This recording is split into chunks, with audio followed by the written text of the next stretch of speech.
नमस्कार, मैं हूं संजय शर्मा। आप देख रहे हैं 4 पीएम न्यूज़ नेटवर्क। मुझे पता है कि आपको राजीव जी के प्रोग्राम का इंतज़ार रहता है, संडे है और चुनाव के पहले चरण जब आप वोट डालने जा रहे होंगे, ये उससे पहले का शो है क्योंकि इसके बाद जब शो होगा तो वोट डल चुके होंगे। मैं अपनी बात पहले कर लूँ, मैं आप सबका दिल से आभार व्यक्त करना चाहता हूँ कि बिजली की तरह से आपने अपना प्यार बढ़ाया है और 40 लाख सब्सक्राइबर पूरे हो गए हमारे। 4 मिलियन सपना सा था हमारी ज़िंदगी में। और सोशल ब्लेड जो साइट है, मैं उसपे देख रहा था कल कि पिछले 28 दिनों में 28 करोड़ के आसपास व्यू आए हैं। तो मैं मज़ाक में कह रहा था कि पूरे देश में भाजपा को 22 साढ़े 22 करोड़ व्यू मिले हैं और मेरे को 1 महीने में 28 करोड़ व्यू मेरे चैनल पे आए हैं। हम पॉलिटिकल कमेंटेटर में देश में नंबर 1 लगातार कई महीनों से चल रहे हैं, केवल आपके प्यार की खातिर। ये प्यार हमारे लिए सबसे बड़ी पूंजी है, इसको बना के रखिएगा। और हर बार की तरह मैं फिर वो बात कहूँगा, राजीव जी एक अच्छे इंजीनियर थे, उन्होंने इंजीनियरिंग की पढ़ाई करी और फिर वो ज्योतिष में आ गए। बहुत अच्छे ज्योतिषी हैं। देश दुनिया के तमाम बड़े-बड़े लोग उनको बात करना चाहते हैं। आज ही एक सांसद ने मुझे कहा, एक आईपीएस ने कहा कि राजीव जी का समय नहीं मिल पा रहा है, कई-कई महीने की वेटिंग चल रही है, आजकल वो बड़े बिज़ी हो गए हैं। आपका ज्योतिष में यकीन हो तो आप इस प्रोग्राम को देखिए, ज्योतिष में यकीन ना हो तो मत देखिए। मेरा ज्योतिष में यकीन है, इसलिए मैं देखता हूँ। और आज राजीव जी ने बहुत विस्तार से बताया है कि क्या कारण हैं, क्या मुद्दे हैं, कौन से ग्रह हैं जिसके कारण सरकार की विदाई लगभग तय मानी जा रही है। तो पूरा प्रोग्राम ध्यान से देखिएगा, सरकार किन-किन मुद्दों पर घिर गई है, कौन-कौन से ग्रह ऐसे हैं जो जनता में चेतना का काम कर रहे हैं और सरकार की विदाई तय कर रहे हैं। चलते हैं राजीव जी के पास। चैनल को प्लीज़ जॉइन कीजिएगा, सब्सक्राइब करिएगा। 4 पीएम न्यूज़ नेटवर्क में बहुत-बहुत स्वागत है राजीव जी आपका। परीक्षा की घड़ी आ गई, हम लोग चूँकि आपसे राजनीति की चर्चा करते हैं और मेरे बहुत सारे दर्शक जो विदेशों से भी आपके बड़े प्रशंसक हैं, वो कह रहे थे कि भई आप लोग पॉलिटिकल बातें करते हैं तो अब परीक्षा की घड़ी आ गई। और पिछले दिनों आपकी बहुत सारी बातें सही हुई हैं, सुप्रीम कोर्ट को लेके सही हुई है और राजनेताओं को लेके सही हुई है। तो इस अब जब हम बात कर रहे हैं, उसके अगले हफ्ते जब बात करेंगे तो पहले चरण का मतदान हो चुका होगा और वोट डाले जा चुके होंगे एक बड़े हिस्से में देश के। कई बड़े महत्वपूर्ण मुद्दे हैं, केजरीवाल की ज़मानत पे सुनवाई है, वोट डाले जाएँगे। तो मैं ये जानना चाहता हूँ, ये तमाम परिस्थितियाँ जो देश में घटेंगी, क्या इस बीच में कुछ ग्रहों में चेंज हुआ है? कोई मंगल, शुक्र, शनि, राहु कुछ चेंज हुए हैं? और एक-एक करके मुझे बताइए कि अब देश में वोटिंग के समय में केजरीवाल को लेकर या बाकी देश में राजनीतिक परिस्थितियों में क्या होने वाला है? जी। सबसे पहले संजय जी, मैं आप चूँकि नवरात्र चल रहे हैं, चैत्र नवरात्र चल रहे हैं, तो मैं सबसे पहले आपके दर्शकों को और विश्व के सभी लोगों को, जो भारतीय हैं और नॉन भारतीय भी, उनको मैं बहुत-बहुत शुभकामनाएँ देना चाहता हूँ। और अच्छी बात ये है कि इसी में हमारे भगवान राम की 17 अप्रैल को जन्मदिन भी आ रहा है, रामनवमी के रूप में। तो मैं शुरुआत थोड़ी-सी धर्म से कर लेता हूँ। पहले मैं आपको बता देता हूँ, जब शक्ति की बात होती है, पीछे बड़ी कंट्रोवर्सी चली थी, शक्ति, शक्ति, शक्ति। वो जरा-सा वो उन्होंने कह दिया शक्ति कमज़ोर हो गया, राहुल गांधी ने तो वो डिस्टॉर्ट कर दिया गया था। तो मैं आपको बता रहा हूँ कि वोट डालना भी एक आपकी कौन-सी शक्ति से जुड़ा हुआ है। और शक्ति का अर्थ आप समझ सकते हैं, शक्ति का अर्थ स्त्री से माना गया है। शक्ति एक वर्ड अपने आप में फीमेल वर्ड है, इसीलिए मोदी जी ने उसको फीमेल से जोड़ दिया था कि महिलाओं का अपमान है। तो मैं आपको बताता हूँ कि भई 2 प्रकार की शक्ति होती है, एक दैवीय शक्ति और एक आसुरी शक्ति। क्योंकि नवरात्रे चल रहे हैं, तो इस नवरात्र का महत्व क्या है? क्योंकि सीजन जब बदलता है, नए पेड़ों पर नए पत्ते आते हैं, पूरा एकदम माहौल एक नया-नया सा फीलिंग आती है, तो ये और मौसम बदल रहा है। सबसे बड़ी बात है, बसंत ऋतु खत्म होके, ये इसका एक लॉजिक भी है, बसंत ऋतु खत्म हो रही है और ग्रीष्म ऋतु आने वाली है। तो इसमें आपकी इम्यूनिटी को स्ट्रॉन्ग करने के लिए इसीलिए 9 दिन व्रत रखने का हमारे विद्वानों ने, हमारे आचार्यों ने जो नियम बताए कि भाई 9 दिन व्रत रखना चाहिए, उसका मतलब क्या है कि एक मौसम बदल रहा है, एक तेज गर्मी वाला मौसम आने वाला है, उससे आपकी शरीर को वो प्रिपेयर कराना चाहते हैं, जिसके कारण आप जो है अपनी इम्यूनिटी को स्ट्रॉन्ग कर सकते हो। तो मैं फिर से आपके प्रोग्राम में बता देता हूँ, 9 एक दिन। मिनट, एक मिनट रुको, सॉरी, मेरे मन में सवाल आते हैं तो मैं रोक नहीं पाता। 9 दिन व्रत रखने चाहिए। मेरी पत्नी जो है वो कूटू की पूड़ी बना रही थी, आलू खा रही थी, मुझे भी बड़ा मजा आता है। मैं तो व्रत नहीं रखता हूँ, लेकिन वो पूड़ी मैं भी खा लेता हूँ, पकौड़ी खा लेता हूँ, आलू खा लेता हूँ, फिर साबूदाने की। दिन भर तो खाते ही ये लोग। मैंने देखा है महिलाएं दिन भर बना बना के मखाने की खीर और इसकी खीर। तो ये इन सब व्रत का कोई फायदा है कि दिन भर खाओ फिर उसका व्रत का नाम लो? जी बिल्कुल, मैं अभी बता देता हूँ उसका। आज दर्शकों के लिए जिज्ञासा है, क्योंकि समय चल रहा है ना, तो वो मुझे क्लेरिफाई करना कि व्रत और उपवास में फर्क क्या है। दो शब्द हम कॉमन सुनते हैं अपने डे टू डे लाइफ में, व्रत क्या है, उपवास क्या है। तो मैं आ रहा था कि भाई 9 देवियां की बात कही गई है। आपको पता है कि 3 देवियां, ये सतोगुण, पहले जो 3 नवरात्रे होते हैं वो आपके अंदर सतोगुण बढ़ाते हैं। व्रत का मतलब एक ये भी है कि हम अपनी जो हमारी जो प्रकृति है, जो सतोगुण रजोगुण तमोगुण से बनी हुई है, ये हमारे अंदर, ये भी हमारे अंदर जागृत हो। तो पहली 3 देवियां सतोगुण, दूसरी मिडिल 3 देवियां आती हैं रजोगुण वाली, और अंतिम 3 दिन बनते हैं आपके तमस के। तमस क्यों जरूरत होता है? तमस बेसिकली हमारे दर्शकों के लिए, नॉलेज के लिए बता देता हूं, जो हमारी बॉडी में टॉक्सिसिटी बढ़ जाए उसको किल करने के लिए, उसको कंट्रोल करने के लिए यू नीड डिस्ट्रक्टिव पावर।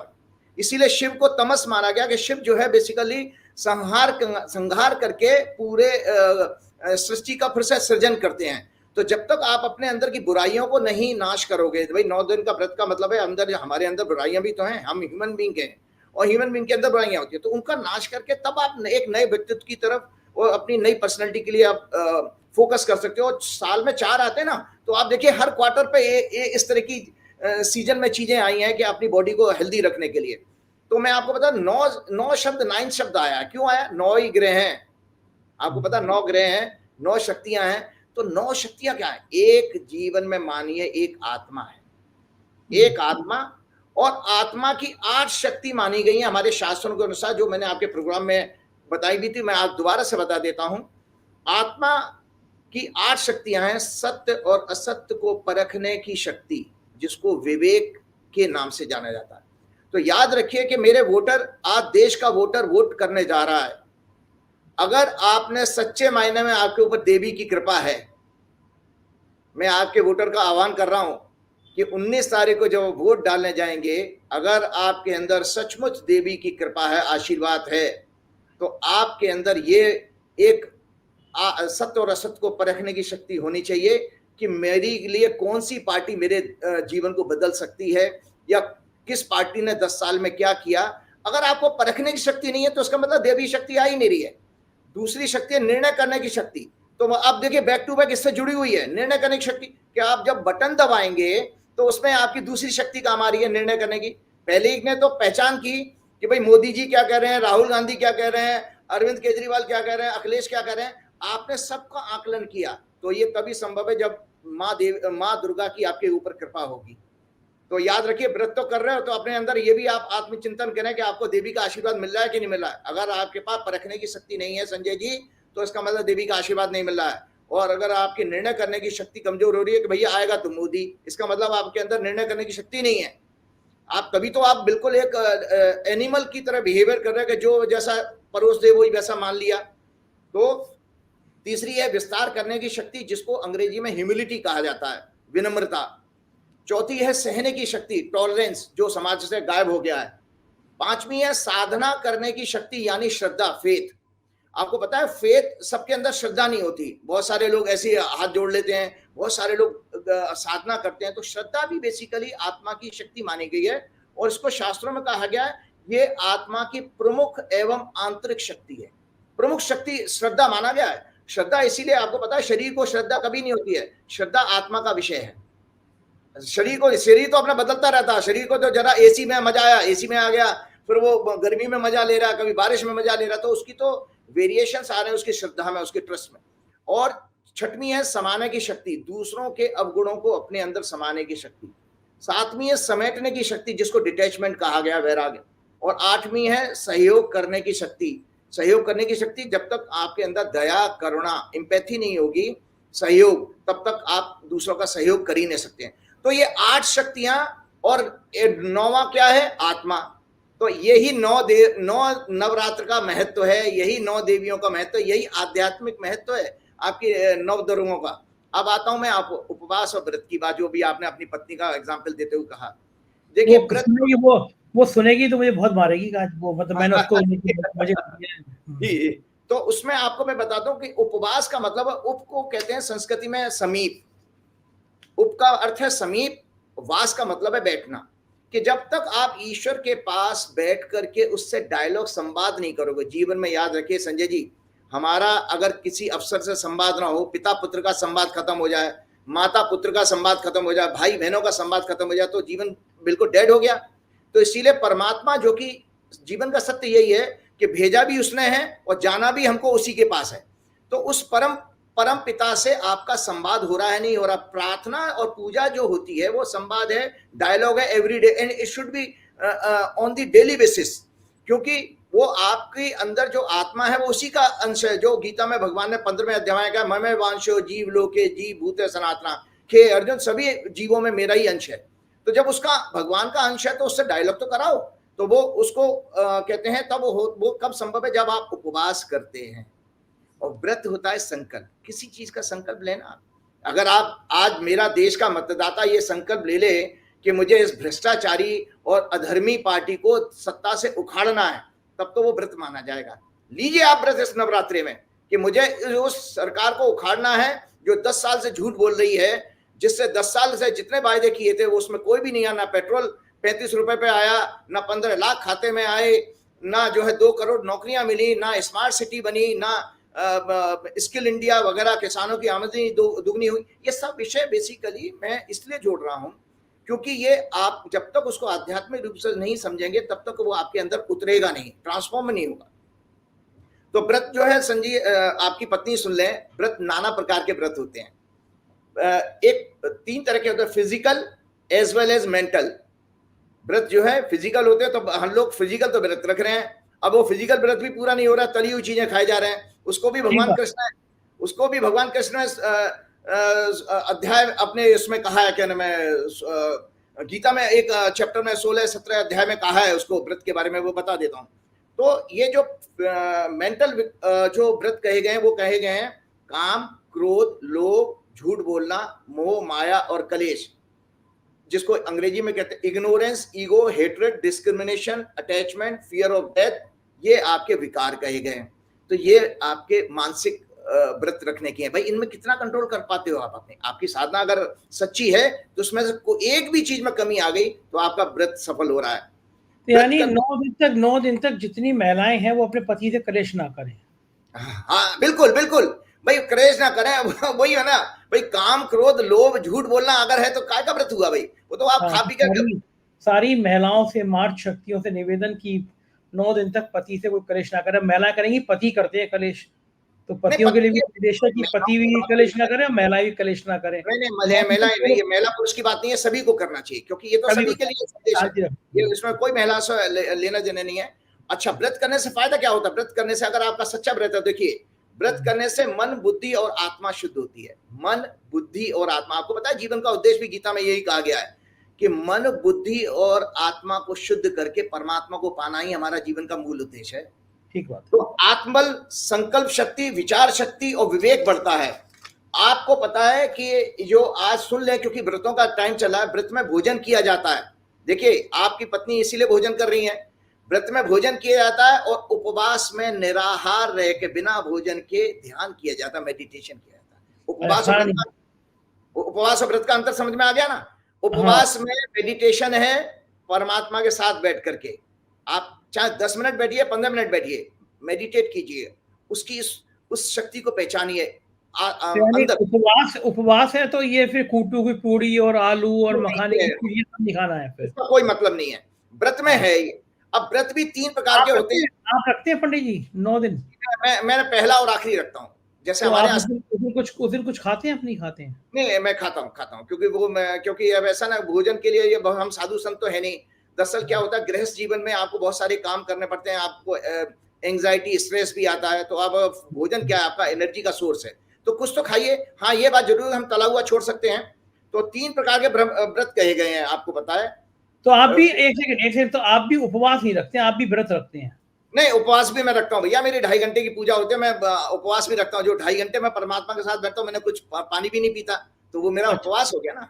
तो व्रत 3 प्रकार के होते हैं। फिजिकल, कायिक जिसको कहते हैं, जिसमें क्या कहा गया? हिंसा का त्याग, व्यभिचार का त्याग, नियमित और उचित भोजन करना, ब्रह्मचर्य, धन संग्रह ना करना, पैसा इकट्ठा ना करना, जोड़ना, चोरी ना करना, और वाचिक वाणी के व्रत क्या कहे गए हैं, सत्य और मधुर वाणी बोलना, निंदा कटुता का त्याग, मौन ना करना। मोदी जी कहते हैं हम 9 दिन व्रत रखे हैं, लेकिन दिन भर तो झूठ बोलते रहते हैं, निंदा करते रहते हैं, काय का व्रत है उनका? तो ये उनका कोई व्रत का रखने का कोई औचित्य भी नहीं है। मानसिक व्रत कहे गए तीसरे प्रकार के, जिसका मतलब है राग द्वेष का त्याग, वैराग्य, दया, करुणा, सेवा, प्रेम, सहयोग का अभ्यास ही जो है आपका मानसिक व्रत कहे गए। तो ये व्रत की मुझे इसलिए व्याख्या करनी पड़ी क्योंकि जब इसी 9 दिन के अंदर भगवान राम का जन्म हो रहा है, तो राम को भी नहीं समझ सकते हम। देखिए, और अभी एक रिपोर्ट आई थी, सोशल सर्वे हुआ था, वो मैं उस पर हम आते हैं। तो राम का अर्थ क्या है? रमन्ते योगिन स रामा। जो राम है, जो योगियों में रमता है, मतलब जो हमारे हृदय में वास करता है। योगी कौन कहा गया? भक्त के लिए संदर्भ में कहा गया है कि जो भक्त के अंदर बसता है, मतलब हमारी जो आत्मा का शाब्दिक अर्थ जो है इसका निकलता है आत्मा, वही राम है। तो इसीलिए राम को आप सब जगह, मुस्लिम में भी ढूंढ सकते हैं, क्रिश्चियन में भी ढूंढ सकते हैं, सिख में भी ढूंढ सकते हैं, ब्राह्मण में ढूंढ सकते हैं, क्षत्रिय में ढूंढ सकते हैं, वैश्य में ढूंढ सकते हैं, शूद्र में भी, सब जगह राम व्याप्त है। तो जब तक राम को नहीं आप जानेंगे, और आपको बता देता हूं आपके दर्शकों के लिए, चूंकि रामनवमी आने वाली है, अगर राम को जानना है तो आप देखिए इस रामचरितमानस के दर्शन कीजिएगा। अगर आपने रामचरितमानस में उत्तरकांड नहीं पढ़ा तो इसका मतलब है उसका आध्यात्मिक संदेश नहीं पढ़ पाएंगे रामायण का। अगर आप राम को जानना चाहते हैं, मैं आपको दर्शकों को मैंने दिखाई भी थी, ये है आपकी राम गीता, ये आपकी राम गीता है, ये है आपकी विभीषण गीता। ये मैं सब चर्चा कर चुका हूं, लेकिन चूंकि रामनवमी आ रही है तो मैं दर्शकों को इसलिए दिखा रहा हूं। ये विभीषण गीता, और ये है योग वशिष्ठ, जिसमें भगवान राम का जो 6000 श्लोकों में संवाद हुआ था वशिष्ठ के ऊपर, जब भगवान राम युवावस्था में थे। आजकल के युवाओं की तरह डिप्रेशन में चले गए थे।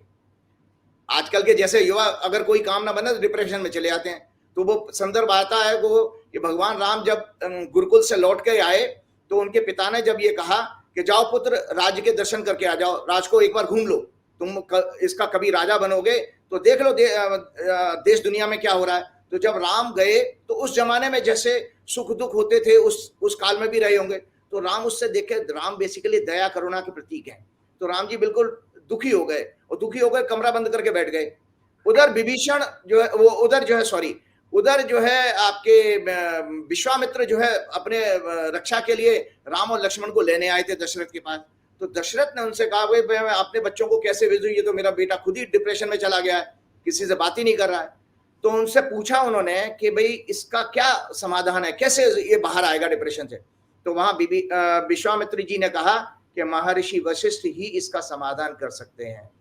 तो महर्षि वशिष्ठ जो कि उनके राजगुरु थे दशरथ जी के, उनको जब बुलवाया गया तो उनके साथ जो डायलॉग राम जी का हुआ है, जो 6000 श्लोक में है, गीता आपकी 700 श्लोक में है।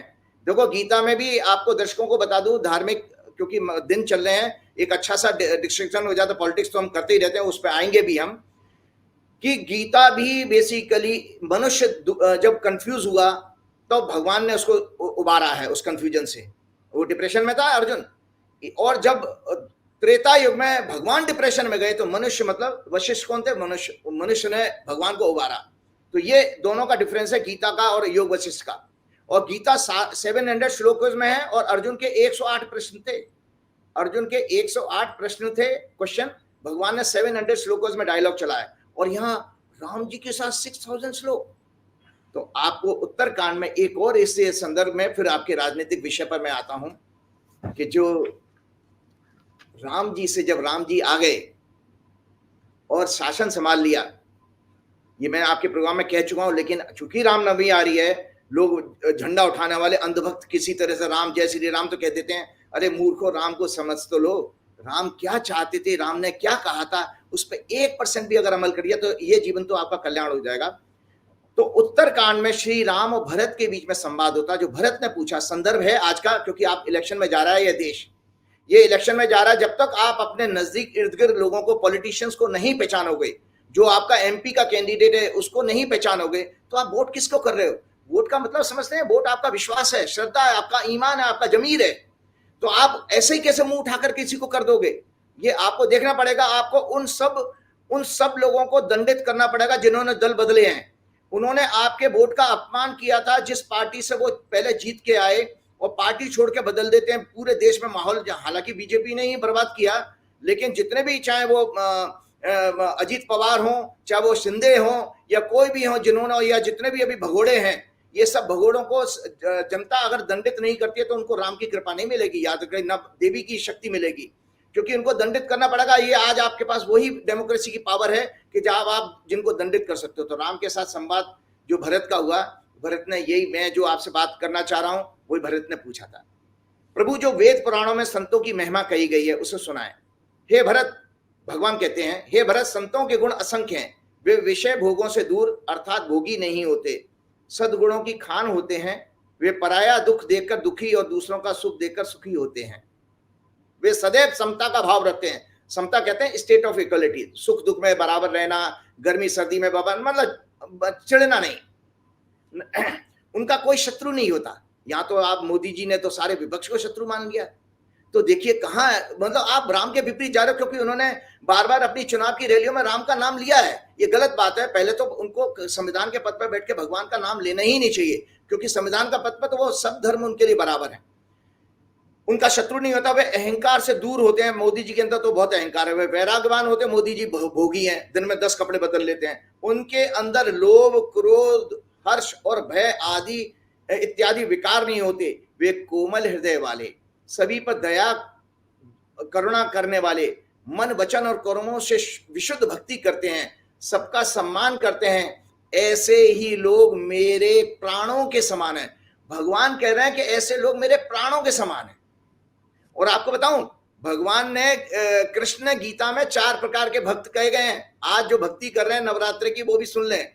4 प्रकार के भक्त कौन है? आर्त, अर्थार्थी, जिज्ञासु और ज्ञानी। आर्त कहते हैं जो हमेशा रोते रहते हैं, दुखी रहते हैं, हमेशा रोता रहे, भगवान मेरा तो काम ही नहीं बनना, जीवन बेकार है, फलाना ठिकाना। ये आर्त कैटेगरी के भक्त हैं। अर्थार्थी, जो दिन भर भगवान मेरा ये काम हो जाए, मैं ये लड्डू चढ़ाऊंगा, भगवान ये मेरा काम 101 का प्रसाद चढ़ाऊंगा, भगवान मेरा ये काम बन जाए, जब धन की, वो अर्थार्थी हैं। तीसरे जिज्ञासु, जिनके अंदर ये जिज्ञासा, भगवान कौन है, मैं क्यों आया हूं इस जीवन में, मेरा क्या उद्देश्य होना चाहिए, मैं लोगों की सेवा कर पाऊंगा नहीं कर, उसके अंदर जितनी जिज्ञासाएं आ रही हैं उसको जिज्ञासु कहा। और चौथे हैं ज्ञानी, जिनको कोई जरूरत नहीं, वो मान चुके हैं कि ये शरीर एक बार मिला है, दोबारा मिलने वाला नहीं है, और परमात्मा का साथ योग ही मेरा जीवन का परम उद्देश्य है, वो ज्ञानी कहे गए। तो चारों भक्तों में भगवान कृष्ण ने गीता में कहा है, गीता के 6वें अध्याय में ये आया है, वो भगवान कहते हैं कि मुझे ज्ञानी सबसे परम प्रिय है, जो मुझे जान चुके हैं। ठीक है, मैं आता हूं भगवान भरत से। भगवान कहते हैं वे कामना रहित, सदैव मेरे परायण, शांति, वैराग्य, विनय और प्रसन्नता से युक्त व्यक्तित्व वाले होते हैं। उनके अंदर शीतलता, सरलता, मित्र भाव और ब्राह्मणों, ज्ञानियों के प्रति आदर सम्मान होता है। वे शम, मन को कंट्रोल करना, दम, इंद्रियों को कंट्रोल करना, नियम और नीति से विचलित नहीं होते, कभी झूठ, निंदा, चुगली और कठोर वचन नहीं बोलते। वे निंदा और स्तुति दोनों अवस्था में समान रहते हैं। अब भगवान ने राक्षस कौन से कहे? देखिए भगवान ने, देखिए आपको मैं बताता हूँ, राक्षस बड़े खूबसूरत होते थे। रावण भी बहुत खूबसूरत है, उसकी पत्नी मंदोदरी भी बहुत खूबसूरत थी। वो सींग वाले नहीं होते थे, ये पिक्चरों में जैसे दिखाया जाता ना, सींग वाले ऐसे नहीं होते थे रावण का मतलब है आपकी विचार शक्ति से आप देवता और रावण बनते हैं। जो देवता का अर्थ है संजय जी, जो देता है वो देवता कहा गया। जैसे सूर्य हमारा आपको दे रहा है, चंद्र दे रहा है बिना किसी आपकी एक्सपेक्टेशन के, तो देवता है। वायु भी आपके दे रही है, जल देवता है। तो भगवान ने जो दुष्ट कहे हैं भरत को बताते हुए, वो आप अपने समाज में ढूंढ लीजिए, वो आपको हर नजदीक में मिल जाएंगे, देखने में मिल जाएंगे। दुष्ट कौन है भगवान के अनुसार? ये सदैव निंदा, झूठ का आचरण करने वाले, दूसरों की तरक्की, संपत्ति को देखकर ईर्ष्या करने वाले, काम, क्रोध, अहंकार, लोभ, परायण, निर्दयी, कपटी, कुटिल और अनेक पापों से युक्त होते हैं। वे बिना कारण किसी से बैर करते हैं, भलाई करना तो दूर, वो हमेशा बुराई करते हैं। उनके संपूर्ण आचरण में झूठ, पाखंड, दिखावा, छल, कपट होता है, जो कि आज हम भाजपा के अंदर और भाजपा के शीर्ष नेतृत्व के अंदर देखते हैं कि 10 साल सत्ता में रहने के बाद भी हर चुनाव की रैली में वो उनका यही आचरण रहता है। मैं आपके पास आता हूँ, जो आपने एक नहीं बात नहीं, की। अभी मेरे कुछ सवाल है, पहले मैं उन सवालों को जवाब ले लूं, पूजा पाठ से संबंधित है। पहली बात तो ये कि जो भगवान के काम आया उस व्यक्ति का सम्मान बहुत होना चाहिए, भगवान के बराबर होना चाहिए। लेकिन मेरे को आज तक कुछ सवाल मेरे मन में आते रहते हैं जो मैं आपसे पूछूंगा। रावण नहीं मरता अगर विभीषण नहीं होता। विभीषण ने बताया कि इसकी नाभि में आप तीर मारिए, रावण मर जाएगा। तो जिसने भगवान की इतनी मदद करी, जिसने भगवान के सबसे बड़े दुश्मन को मारने में मदद करी, उसकी इतनी बदनामी क्यों? आज तक कोई अपने बच्चे का नाम विभीषण नहीं रखता। कहते हैं घर का लंका भेदी लंका ढाए, विभीषण को अपमान की दृष्टि से देखते हैं। तो भगवान की मदद करना इतना बड़ा गुनाह हो गया, तो रामचंद्र जी ने ऐसा क्यों किया कि जिसने उनकी मदद करी रामचंद्र जी ने उनकी बैंड बजा दी? नहीं, रामचंद्र जी ने नहीं बजाई थी। देखिए, आपने बहुत अच्छा प्रश्न किया। बहुत मैं आपके कई प्रोग्राम के बीच में मेरा थॉट आता था, लेकिन वो स्लिप कर जाता था, मैं बोल नहीं पाता था। कि आज देखिए कि 2 नाम हमारे समाज में हमारे वैदिक समाज में, सनातनी समाज में कभी नहीं रखे जाते। एक रावण और दूसरा विभीषण। उसका मायने क्यों है कि रावण अहंकार का प्रतीक है और विभीषण धोखे का प्रतीक है, धोखा। क्योंकि उसने बेशक भगवान की मदद की थी, लेकिन अपने सगे भाई के साथ धोखा किया था।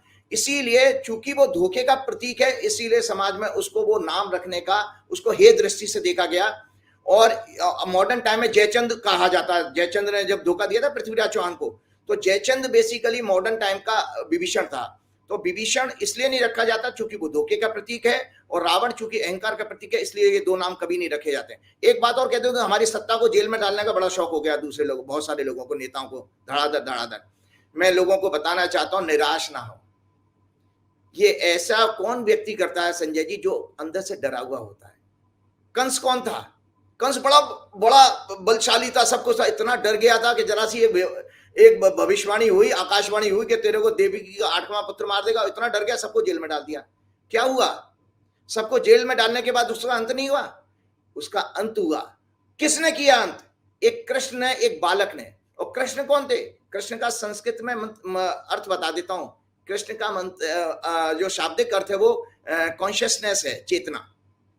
कृष्ण का जो शाब्दिक, राम का अर्थ आत्मा बताया था मैंने अभी आपको, और कृष्ण का अर्थ है चेतना। तो चेतना बेसिकली किसी भी अपने बड़े से बड़े राक्षस को मार सकती है। मतलब आपके अंदर की हो या समाज की कोई ना सबसे बड़ी बुराई हो, उसको भी खत्म कर सकते हो। कंस का भी अंत हुआ था, इसलिए निश्चिंत रहे, इनका अंत तो निश्चित है। अब अच्छा, आता हूं मैं। एक सवाल, मतलब मेरे मन में आ रहे हैं सवाल, चूंकि रामनवमी है तो आपसे पूछना भी चाहिए मुझे, क्योंकि सब दर्शकों के मन में भी आते होंगे। एक विवाद हुआ, तेजस्वी यादव ने एक पुराना अपना फोटो डाला मछली खाते हुए, नवरात्रि से पहले का फोटो था। प्रधानमंत्री जी ने अपने भाषण में कहा कि बताइए, कुछ लोग ऐसे हैं जो नवरात्रि में नॉनवेज खाते हैं, मटन खाते हैं, उसकी मछली खाते हैं, उसकी फोटो डालते हैं। तो मैंने ट्वीट किया कि पहली बात तो ये कौन क्या खाए कौन क्या पिए ये चुनाव का मुद्दा नहीं है। चुनाव का मुद्दा बेरोजगारी होना चाहिए, किसानों की हालत होनी चाहिए, देश की आर्थिक व्यवस्था होनी चाहिए, महंगाई होनी चाहिए, लोगों का जीवन स्तर कैसे बढ़े ये होनी चाहिए। किसी के खाने को प्रधानमंत्री कैसे टारगेट कर सकते हैं? और दूसरी बात राजीव जी, मैं नॉनवेज खाता हूँ, मैंने कल भी चिकन खाया था, नवरात्रि चल रहे हैं। अब कोई कहे कि मैं ब्राह्मण हूँ तब भी खा रहा हूँ, तो मेरा मानना है कि मैं क्या खाऊंगा या क्या पीऊंगा या क्या पहनूंगा ये मेरा विषय है, किसी दूसरे को इसमें हस्तक्षेप करने का अधिकार नहीं है। तीसरी चीज, मैं कलकत्ता गया, मैंने लगभग सारे पीठ देख रखे हैं। वहाँ मैं माँ के मंदिर में गया जहाँ पे रामकृष्ण परमहंस जी ने पूजा की थी, और वो सिद्धपीठ मानी जाती है माँ का मंदिर। और मैंने वहाँ पे देखा 2 कुंड बने हुए थे, एक में वहाँ भैंसे की बलि दी जाती है, एक में वहाँ बकरे की बलि दी जाती है। भैंसे का जो बकरे का रक्त होता है वो सिंदूर में मिला के महिलाओं को दिया जाता है, मेरे घर में आज भी रखा हुआ है। और जो मांस होता है वो प्रसाद में दिया जाता है। कामाख्या देवी में हम जाएंगे, वहाँ वेटिंग में चलता है, वहाँ हर समय बकरे की बलि दी जाती रही है। बंगाल में माँ की पूजा सबसे ज्यादा होती है, देश भर में सबसे ज्यादा माँ की पूजा होती है बंगाल में होती है, और बंगाल में पूजा करके लोग मछली खाते हैं। तो मैं 2 बातें पूछ रहा हूँ आपसे, और बहुत बड़ी संख्या में लोग नवरात्रि में नॉनवेज खाते हैं, माँ को साधना करके लोग खाते हैं। तो क्या खाना पीना भी अब किसी श्रेणी में आता है कि आप, मैं 2 सवाल अलग अलग हैं। एक तो मैं धार्मिक दृष्टि से पूछ रहा हूँ कि धर्म की व्याख्याएं देश में अलग अलग हैं, जो दक्षिण में है वो उत्तर में नहीं है, जो उत्तर में वो दक्षिण में नहीं है, वो पूर्व में नहीं है। तो क्या बंगाल के लोगों के लिए नवरात्रि पूजा अलग हो सकती है, मेरे लिए अलग हो सकती है? एक विषय। दूसरा विषय कि क्या मांसाहार किसी शास्त्र में निषेध है कि आप मांस नहीं खा सकते? तीसरी बात, अगर नहीं खा सकते तो मंदिरों में बलि दे के प्रसाद क्यों चढ़ाया जाता है? चौथी बात, प्रधानमंत्री जी को किसी के खाने पे टिप्पणी करनी चाहिए? नहीं करनी चाहिए। इसलिए क्योंकि मैं आपको बताऊं कि आपको पता है प्रधानमंत्री जी को इस टिप्पणी को करने से पहले बीजेपी, समस्त बीजेपी वालों को चिंतन करिए, अटल बिहारी वाजपेयी नॉनवेज खाते थे, वो नवरात्र में भी नॉनवेज खाते थे और इतना ही नहीं, वो ड्रिंक भी करते थे, शराब भी पीते थे।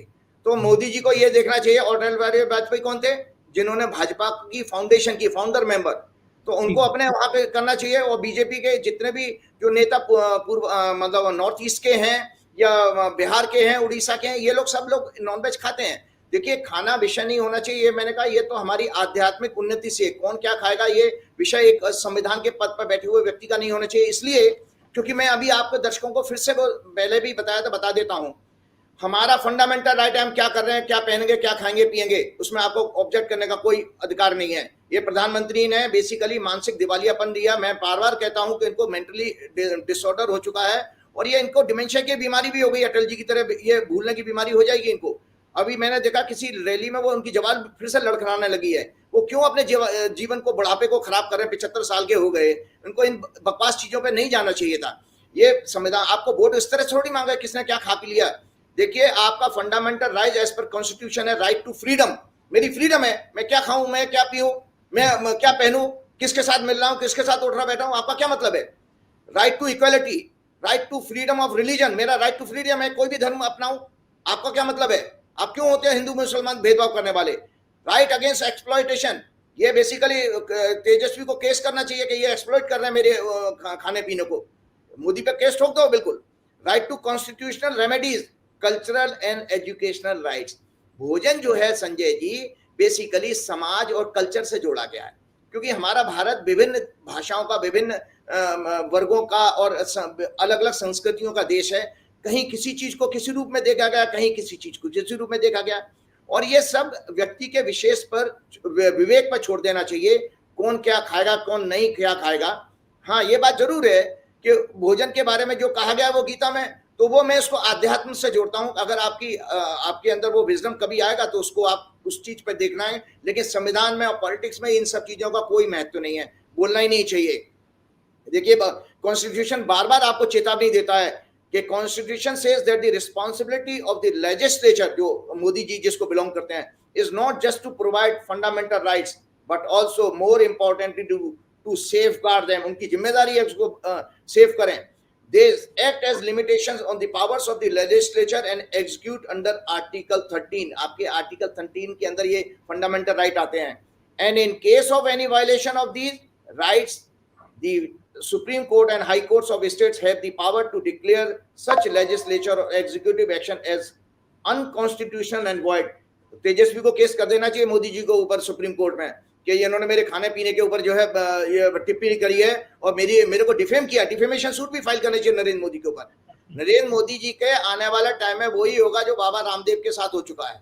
मैं आज अंधभक्तों को एक बहुत बड़ी चेतावनी दे रहा हूं, क्योंकि मैं आध्यात्मिक मूड में हूं, मैं भक्त हूं, इस नाते मैं कह सकता हूं वो पावर है मेरे पास। रामदेव ने ज्योतिष का मजाक उड़ाया और रामदेव अंधा भक्त था, जो अंधा भक्त है अभी भी नरेंद्र मोदी जी का और उसका। रामदेव जी ने अपने एक फंक्शन में नरेंद्र मोदी को ऋषि कह दिया। आज क्या हालत है? सुप्रीम कोर्ट में कांप रहे थे जब अभी सुप्रीम कोर्ट ने लताड़ा है, और सुप्रीम कोर्ट ने उनको कह दिया है, उसके साथ साथ पूरी उत्तराखंड सरकार की ड्रग कंट्रोलर डिपार्टमेंट को कह दिया कि तुम एफिडेविट दाखिल करो, 16 तारीख डेट लगी हुई है। रामदेव का जो हश्र हुआ है, ये सब अंधभक्तों का, सारे जितने दलाल हैं सत्ता के, गोदी मीडिया, और नरेंद्र मोदी जी को भी यही दिन देखना पड़ेगा, अमित शाह जी को भी यही दिन देखना पड़ेगा। कभी सुप्रीम कोर्ट में उनको आना पड़ेगा, हाथ जोड़ करके खड़ा होना पड़ेगा, क्योंकि मैं आपको बता देता हूं, शनि इस समय इतने पावरफुल हैं गोचर में। ज्योतिष पे आ जाता हूं, कुंभ के शनि है, अपनी मूल त्रिकोण राशि में है। सुप्रीम कोर्ट बिल्कुल इस समय ब्लास्ट करने की स्टेज में है। मैं अपने लगातार आपको 17 फरवरी से बता रहा हूं, ऐसे ऐसे डिसीजन दे देगा, उसके पास जब भी मैटर जाएगा वो छोड़ने वाला नहीं है। रामदेव की जो बैंड बजाई है, रामदेव कभी सपने में नहीं सोच सकते थे। ये हश्र इन सभी नेताओं का होने वाला है जो बकवासबाजी कर रहे हैं, जो बेसिकली पॉलिटिक्स से हट करके जो चीजें कर रहे हैं, वो आपका सब्जेक्ट नहीं था। एक विषय और मैं आता हूं, मैं अपनी डिस्कशन में एक सेकंड वो रह गया मेरा कि जब मंदिर में बलि दी जाती है कामाख्या में, कलकत्ता में प्रसाद मीट के रूप में दिया जाता है, तो क्या मीट खाना क्या हिंदू धर्म शास्त्रों में मना है, प्रतिबंधित है? तो फिर अगर देखिए प्रतिबंधित है तो मंदिरों बलि क्यों दी जाती है? मैं बहुत अच्छा प्रश्न आपने किया। एक्चुअली वो फिर डिस्कशन बहुत लंबा हो जाता है, इसलिए मैं बताता हूँ। भाई जब ये चीजें प्रथा कब चली आए, आपकी संस्कृति से जुड़ी और डेमोग्राफिक हैं। क्योंकि भाई पूर्व काल में जब अनाज नहीं होता था, लोग जंगल जंगलात में रहते थे, तो उनको जीवित रहने के लिए क्या करेंगे, तो वो एनिमल्स को मार के खा लेते थे। फिर वो उनको ये मन में होता था जो मैं खाऊंगा वही अपने भगवान को अर्पित करूंगा, मैं अगर रूखा सूखा भोजन खाना तो मैं भगवान को अर्पित करूंगा। तो उन्होंने नॉनवेज खाया, वही नॉनवेज उनको दे दिया। हाँ, ये बात अलग है, जैसे जैसे आपका ज्ञान बढ़ता है तब आप उस चीजों पे जाइए, तो आपके विवेक और चिंतन पे छोड़ दिया है। ये अलग अलग जगहों पर अलग अलग रीतियां हैं, ये इस पे हमें नहीं जाना चाहिए, लेकिन ये बेसिकली आपकी संस्कृति और क्षेत्र से जुड़ी हुई चीजें हैं। मैं अब आपको, हाँ ठीक है, मैं आपको क्लियर हो गया ना। अब मैं आपको बताता हूं कि देखिए इस हफ्ते में एक और चीज बता देता हूं, एक बहुत बड़ा डिसीजन आने वाला है। पहली बात तो मैं आपको शुरुआत करता हूं ज्योतिष से, कि कल जो है सूर्य ने राशि बदली है, और सूर्य ने राशि बदली है रात को 9:05 में मेष राशि में गए हैं ये। और यही कुंडली विश्व की कुंडली भी है। दो कुंडलियां बनती हैं, एक संवत्सर की, हिंदू संवत्सर की बनी, जो पीछे निकल गया, जो मैंने पिछले प्रोग्राम में चर्चा की थी। और विश्व की कुंडली तब बनती है जब सूर्य मेष राशि में आता है, क्योंकि मैंने पिछले प्रोग्राम में आपको एक्सप्लेन किया था 12 राशियों का पूरा ब्रह्मांड है। हमारे ऋषियों ने पूरे ब्रह्मांड को 12 डिवीजन किए थे। तो पहला पॉइंट नंबर 1 क्या बनता है, 1 नंबर। तो मेष राशि 1 नंबर है। आप देख सकते हैं दर्शक कि सूर्य जो है इसमें मेष राशि में है, नीचे देखेंगे सूर्य मेष राशि में है। तो सूर्य मेष राशि में आ गए, तो यहीं से विश्व की कुंडली बनती है। ये विश्व की कुंडली भयानक है, जिसका संकेत आप देख रहे हैं कि इजराइल और इराक में ईरान में जो है युद्ध हो सकता है। ये बहुत बड़े वायलेंस की तरफ लेके जा रहा है ये साल। कल कल जो है ईरान ने इजराइल का वो पकड़ लिया, शिप पकड़ लिया, 17 भारतीय। जी जी बिल्कुल बिल्कुल। तो मैं आपको बता रहा हूँ युद्ध होने वाला है, युद्ध होने वाला है। ये वायलेंस दिखाई दे रहा है, क्योंकि इसमें क्या हुआ, चौथे घर में शनि मंगल इकट्ठे हो गए हैं। और शनि मंगल का मतलब है एक, ये बेसिकली वॉर की सिचुएशन। मंगल हिंसा का कारक है, मंगल वॉर का कारक है, और शनि बेसिकली मासेज है। तो बहुत सारा डिस्ट्रक्टिव, और ये चौथे घर में आया। चौथा घर होता है बेसिकली डोमेस्टिक हैप्पीनेस का। तो वर्ल्ड की जो हैप्पीनेस है, मतलब जो ग्रह युद्ध की स्थिति बनती है, जैसे एक राज्य में, इस तरह विश्व में ग्रह युद्ध जैसी स्थिति बन रही है। आपस में देश टकराएंगे। क्यों? क्योंकि आपको पिछले प्रोग्राम में मैंने बताया था कि इस वर्ष का राजा मंगल है और मंत्री शनि है, दोनों ही हैं, और वो दोनों इकट्ठे बैठे हैं। चलिए मैं भारत के विषय पर आता हूं। इस हफ्ते में जो भी डिसीजन आने वाले हैं, सुप्रीम कोर्ट बहुत स्ट्रांग है। चुनाव सुधार, सत्ता के विरुद्ध भ्रष्टाचार की जांच के महत्वपूर्ण और कठोर निर्णय देने जा रहा है। अरे बाप रे। जो आपका 13 अप्रैल को रात्रि 9 बजे से जो सोलर मास शुरू, हमने आपको बताया ना कि हमारी महीने महीने की प्रेडिक्शन करते हैं, तो सोलर मास कहलाता है। वो पूरी साल भर की तो संवत्सर से हो गई। तो सोलर मास जो अभी मेष संक्रांति, जिसको संक्रांति भी कहते हैं, मेष संक्रांति में सुप्रीम कोर्ट के कठोर निर्णय ब्यूरोक्रेसी और सत्ता में बैठे हुए लोगों के लिए कष्ट देने वाले हैं। जो भी मैटर आएगा इसमें वो उनके अगेंस्ट जाने वाला है। संस्थानों के विरुद्ध, धार्मिक गुरुओं के विरुद्ध भी जाएगा।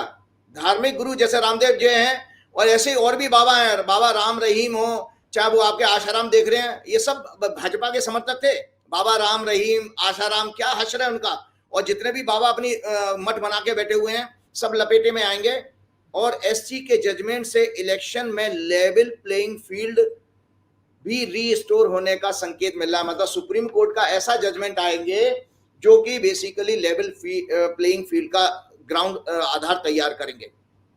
एक बात और मैं आपके बताना चाहता हूं, ईवीएम से संबंधित भी मैटर लग रहा है इसमें। मैंने पिछले प्रोग्राम में ही कहा था, और अभी जो सर्वे आया है आपका CSDS का, जो सोशल सर्वे आया है, सबसे पहले अंध भक्तों के मुंह पर तमाचा ये लगा है, RSS और बीजेपी वालों के, कि आप देखिए कि 79% लोगों ने माना है कि ये देश सभी धर्मों का है। 79% है केवल, और 10% लोगों ने प्रतिक्रिया नहीं दी, नो कमेंट। 10% लोगों ने माना कि ये भाई ये हिंदू धर्म का लोगों के लिए है। तो अब आप बताइए कि ये RSS का और भाजपा का सपना टूट गया, कभी हिंदू राष्ट्र बन पाएगा। और वो सोशल ऑर्गेनाइजेशन है, बहुत अच्छी रिसर्च करती है और रेपुटेड है।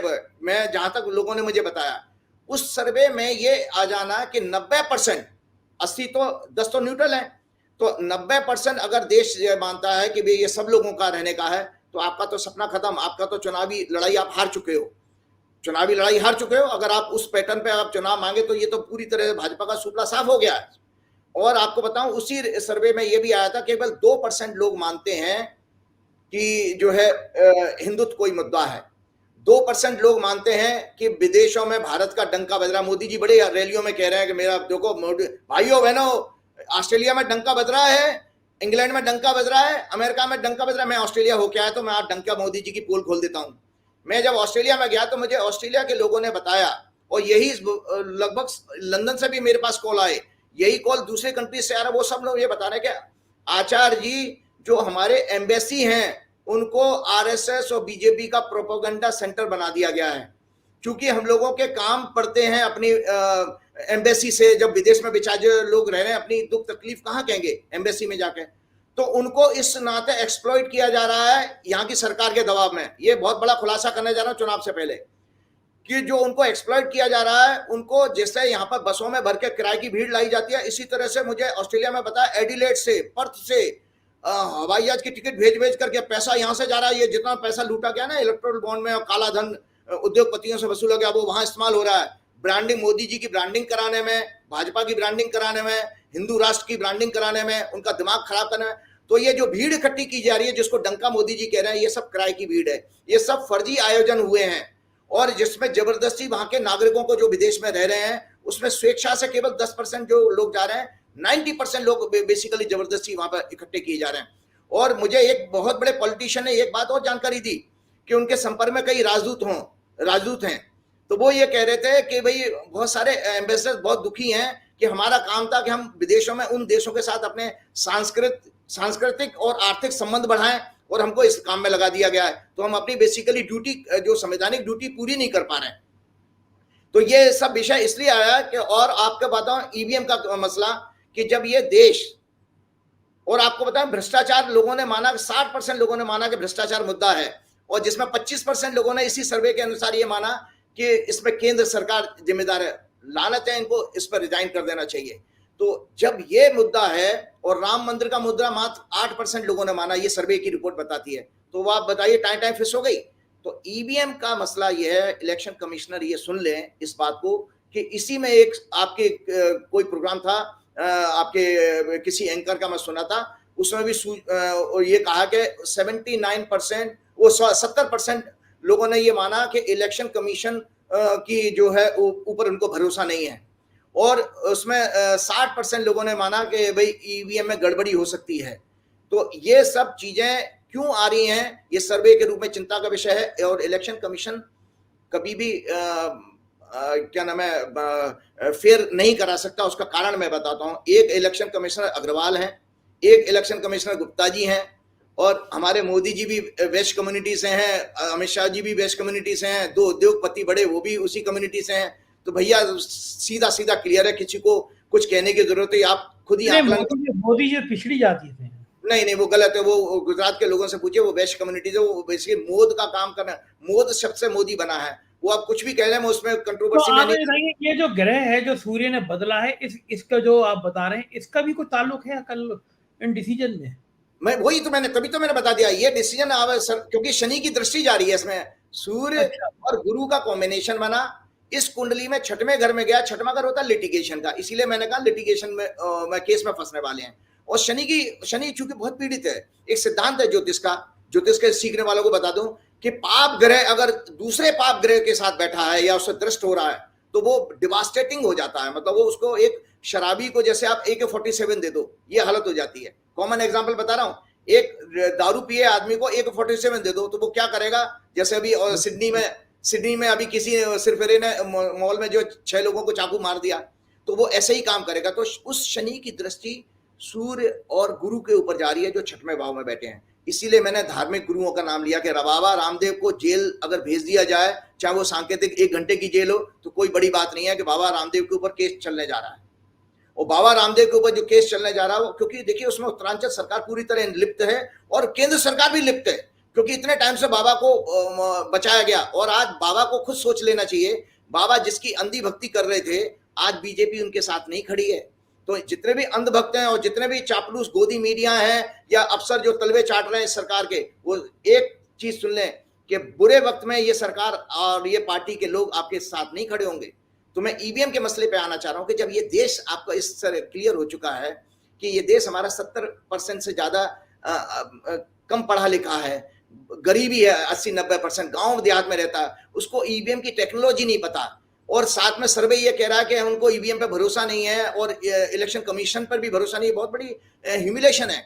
तो आज आपकी जानकारी के लिए मैं कानून लेकर के आया हूं, पढ़ के। मैं कानून का विद्यार्थी नहीं हूं, दर्शक मुझे माफ करें, मैं ज्योतिष और क्यों राजनीति पे क्यों बोलता हूं इसका भी मैं आप अभी आज खुलासा जवाब दूंगा। तो मैं आज कानून लेकर के आया हूं कि ये कानून जो हमारा ये उसका नाम है the representation of the people act 1951, जिसमें ये कानून बना के चुनाव कैसे कराने चाहिए। आज मेरे अपने शब्द नहीं है, दर्शक सुने, ये शब्द उस कानून के हैं। सेक्शन 59 है Sanjay ji, at every election where a poll is taken, vote shall be given by ballot in such manner as may be prescribed and save as expressly provided by this act. No votes shall be received by proxy, provided that the votes at every election to fill a seat or seats in the council of state shall be given by open ballot. मतलब section 59 कहता है कि चुनाव open ballot paper से होने चाहिए। चुनाव आयुक्त जो है, चीफ इलेक्शन कमिश्नर, अपनी प्रेस कॉन्फ्रेंस में गलत देश को बयानबाजी कर रहे थे कि हमारे फेवर में कानून है ईवीएम से कराने का। आज उनको मैं कह रहा हूं, हालांकि बेचारे वो महमूद प्राचा चीख चीख कर मर गए, लेकिन उनके साथ नाम के आगे महमूद लगा हुआ, तो उस लोग उनको ट्रस्ट नहीं कर रहे हैं। आज वो जिम्मेदारी मुझे लेनी पड़ी है कि मैं आज ये सेक्शन में आपको सामने बता रहा हूं कि साफ साफ लिखा है ओपन बैलेट पेपर से। अब इसी में बीच में एक मॉडिफिकेशन किया गया संजय जी, वो 61A के रूप में किया गया था। वो 61A क्या कहता है, ये नॉलेज के लिए है क्योंकि आप वोट करने जा रहे हैं, इलेक्शन से संबंधित मसला है। Section 61A is added as voting machine at election, ये हेडिंग है उसकी। Notwithstanding anything contained in this act और the rules made thereunder the giving and recording of votes by voting machine in such manner as may be prescribed may be adopted in such constituency, condition दे रहे हैं, adopted in such constituency or constituencies as EC election commission may having regard to the circumstances of each case specify।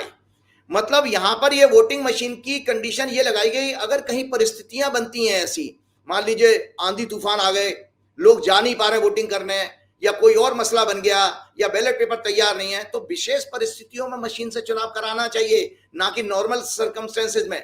ये सीधा सीधा, तो आप इसका मतलब आप समझ रहे हैं कि ईवीएम से चुनाव कराना आज में मतलब आपका कहना यह है कि जो आज सूर्य की दशा कल बदली है, उसका सीधा मतलब यह है कि सुप्रीम कोर्ट से कुछ कड़े निर्णय आएंगे तो ब्यूरोक्रेट को, जो सरकार को नुकसान पहुंचाएंगे। आपका मतलब यही, आपसे 1 घंटा हो गया पता नहीं चलता, आपसे बात करते करते कब 1 घंटा हो जाता है पता नहीं चलता।